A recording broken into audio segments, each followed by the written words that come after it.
خواتین کی گھروں میں تراویح کی جماعت. کیا گھر کی خواتین مثلاً میری چاچی، تائی اور ان کی بیٹیاں وغیرہ میرے پیچھے گھر میں تراویح ادا کر سکتی ہیں؟ اگر ہاں کر سکتی ہیں تو اس کی کیا صورت ہوگی اور کس طرح صفیں بنائی جائیں گی؟ محمد صفان دہلی سے. جی کر سکتی ہیں اگر پردے کی مکمل پابندی ہو. اسی طرح صفیں بنیں گی کہ سب سے آگے آپ کھڑے ہوں گے، اور اگر کوئی مرد بھی ہے تو وہ آپ کے پیچھے، اور پھر پیچھے خواتین کی صف.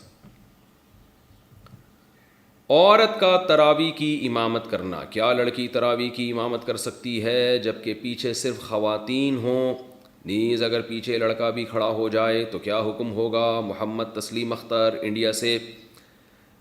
تراویح میں خاتون کو امام بننا خواتین کا یہ مکروہ ہے، ناپسندیدہ ہے. پورے دور نبوت میں ایک واقعہ ہمیں اس کا ملتا ہے کہ امی عائشہ نے خواتین کو نماز پڑھائی تھی، بیچ میں کھڑے ہو کر، آگے نہیں کھڑی ہوئی تھی وہ. لیکن پھر بعد میں حضرت عائشہ سے بھی یہ منقول نہیں ہے اور صحابہ میں سے بھی یہ منقول نہیں ہے. تو اگر یہ سنت عمل ہوتا یا جائز عمل ہوتا تو صحابہ میں اس کا رواج ہوتا. تو اس سے پتہ چلتا ہے کہ اس پر کو صحابہ نے فالو نہیں کیا، اور خود امی عائشہ سے بھی یہ ثابت نہیں ہے کہ وہ بعد میں جو ہے باقاعدہ پراپر اس طرح سے جماعت کی نماز کراتی ہوں. تو اس لیے علماء نے لکھا ہے کہ نماز تو ہو جائے گی، کیونکہ امی عائشہ نے ایک دفعہ پڑھائی ہے نماز، تو نماز تو ہو جائے گی، مگر یہ طریقہ مکروہ ہے، ناپسندیدہ ہے. تو اس لیے خواتین کو چاہیے کہ وہ امامت نہ کیا کریں، کیونکہ یہ اسلاف میں ہمیں یہ معمول نہیں ملتا اس کا، بلکہ مرد ہی امامت کرے اور خاتون پیچھے کھڑی ہوں. بعض خواتین کہتی ہیں ہم نے رمضان میں قرآن دہرانا ہے، تو وہ نماز کے بغیر بھی دہرایا جا سکتا ہے، سن کے بھی دہرایا جا سکتا ہے.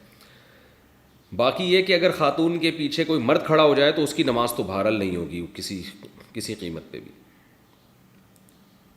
زکوٰۃ کن چیزوں پر فرض ہے؟ زکوٰۃ کن کن چیزوں پر ہوتی ہے؟ کیا صرف کیش پر ہوتی ہے یا گاڑی وغیرہ جو استعمال میں ہو اس پر بھی زکوٰۃ ہوتی ہے؟ ریحانہ صاحبہ کوئٹہ سے.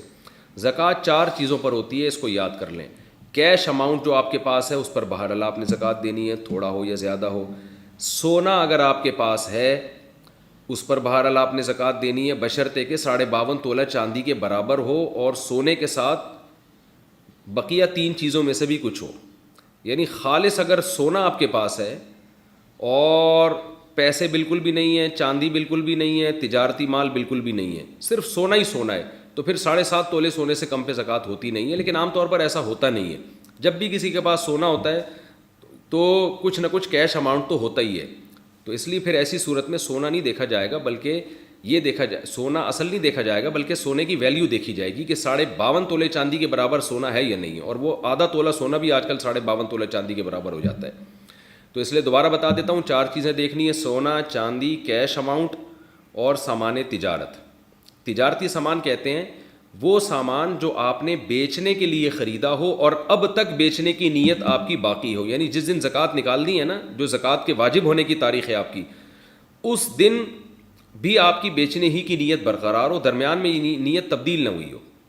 تو ایسی چیزوں کو سامان تجارت کہا جاتا ہے. کوئی پلاٹ آپ نے خریدا بیچنے کے لیے، کوئی مکان آپ نے خریدا بیچنے کے لیے، جو دکان میں آپ نے سامان ڈالا ہوتا ہے سارا بیچنے کے لیے ڈالا ہوتا ہے، لہذا جتنے دکان میں اثاثے پڑے سب پہ زکوٰۃ واجب ہوتی ہے.